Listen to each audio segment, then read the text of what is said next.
Welcome to the Slop Temple. We pray this video helps.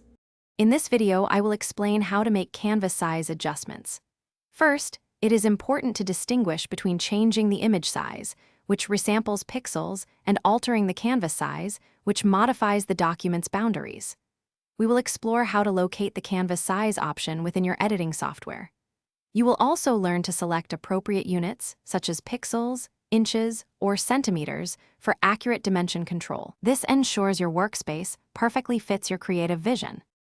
When you need more room for your design, expanding the canvas is the solution.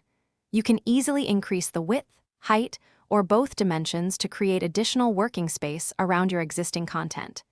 The anchor point is crucial here. It determines from which side the canvas will grow. For instance, setting the anchor to the center will expand the canvas equally in all directions. You can also specify a background color for the newly added areas.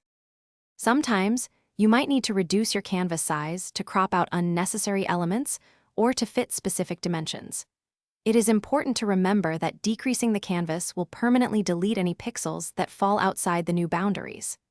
Similar to expansion, the anchor point plays a vital role in defining which parts of your image will be retained. For example, anchoring to the top left will crop from the bottom and right sides, effectively trimming your workspace. To ensure a smooth workflow, always consider best practices when adjusting canvas size. It is highly recommended to work on a duplicate layer or save a copy of your original file before making significant changes.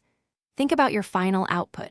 For print, you might need 300 pixels per inch, while web use often requires 72 pixels per inch.